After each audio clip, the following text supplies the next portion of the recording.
What do you really need in order to have your own boudoir studio?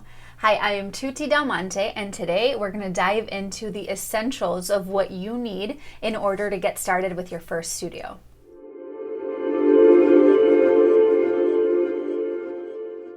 A couple years ago, I really wanted to get serious about my business. I really wanted to offer an elevated experience to my clients and really retain control of the whole process. So prior, I had been booking, spaces, rentals. I had been booking hotel rooms, and all the logistics of planning and booking and communicating with the different vendors was getting to be a little bit too much. So I really wanted to leverage my own space and create a studio that was stellar and beautiful and really good for boudoir photos. The first thing I'm going to share is I think there is a misconception, or at least I had one, about what you need in order to get started with your studio. In my head, it had to be this very expensive, complicated, elaborate plan that included a ton of things like studio lights and reflectors and modifiers and all the things, right? And although those things are definitely super beneficial and you can definitely work toward that, you don't need any of that up front. So I wanted to share with you what are my 3 essential pieces, elements of a space that you really need in order to get started for your studio, specifically a boudoir studio. So the number one thing you need is a good source of light. Now, this may seem obvious, but you really need to make sure that you have consistency in what light source you're using. So if you're a natural light photographer like I am, you're going to need a big window, a big door, something that will produce enough light at the time of day you want to shoot that you can get consistent work with your clients that way. If you're not a natural light photographer, then you're going to have to invest into a strobe or continuous light source if that's what you are into, depending obviously on what is your type of light that you use. So one big, good, consistent source of light is the main thing you're going to need for your space. Some things to keep in mind when it comes to light is what direction the light is coming from. Again, this is for natural light photographers like myself. I have 2 sources of light in my studio, so I have, one extra one. But I know that depending on the season throughout the year, the light from the sun is going to shift. So I sometimes book my shoots during the morning sessions, and sometimes I have afternoon sessions, literally depending on the season and the day, because the light shifts for obvious reasons. So keep that in mind if you're creating a space, meaning building out a space.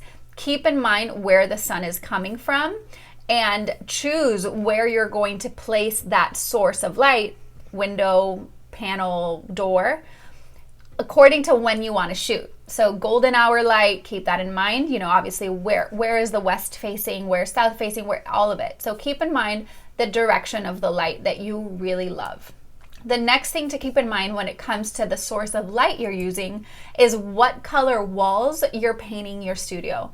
I went with an all white canvas for my studio. So literally my floors are white, my walls are white, and my ceiling is white.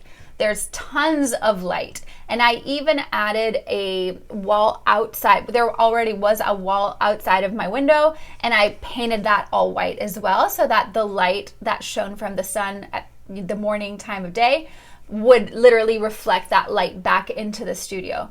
So choose your colors wisely. Understand what happens when you are dealing with a natural light studio, a daylight studio, what happens when you're shooting in a darker space.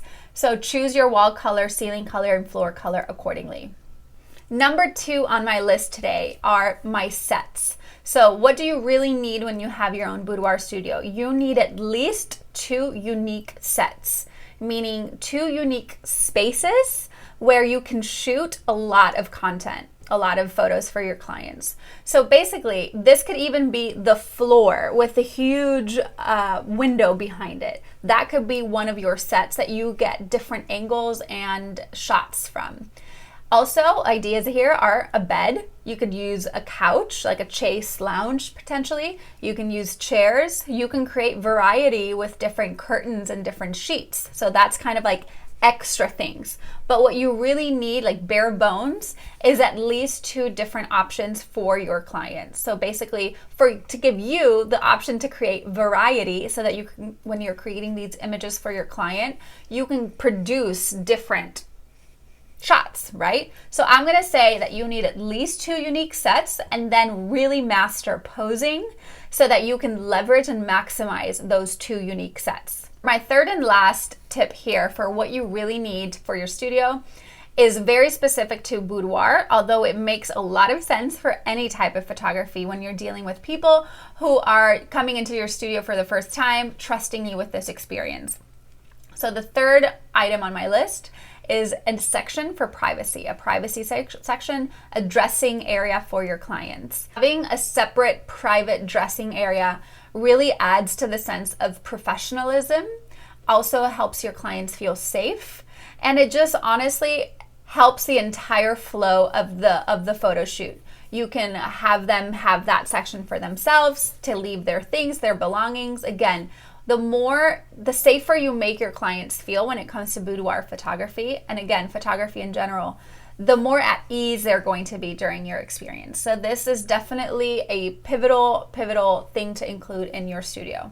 Now, I wanted to mention a couple bonus extra items that you can have on hand or that you can start planning when you start expanding and growing your space. Some extras that I already mentioned are different sheets. These are super low cost. You can find them, online. You can find them at Target, thrift stores, things that will add ideas that will kind of add another set potentially. So by switching a fabric, a sheet, a color palette, you immediately are creating a variety in your shot. So these are super simple ways of adding that sense of variety for your clients. Later down the road or up front if you'd like, you can also start collecting items for a client closet. So this can be lingerie, dresses, the same fabric that we talked about, props. So the more you start offering your clients everything they need in one space, the easier it is for them to go through the experience. So again, this is not something that you need up front, but it's definitely something that adds an element of luxury to your experience. That is it for today. I hope you enjoyed those 3 items. I know they could be a little bit of an obvious common sense order of events, but it really makes a big difference when you're thinking about creating your studio. If you are paralyzed by fear that you think it's going to be too much or too complicated, it doesn't need to be. So again, just start super simple. Just make sure you have really good light. Make sure you have enough space and sets to create variety in your images and create that sense of security and safety for your clients by having a dressing area that is separate and private. If you enjoyed this video and would like to hear more about my tips on photography, boudoir, and all the good things, make sure to subscribe for when new videos come out. Thank you so much for watching.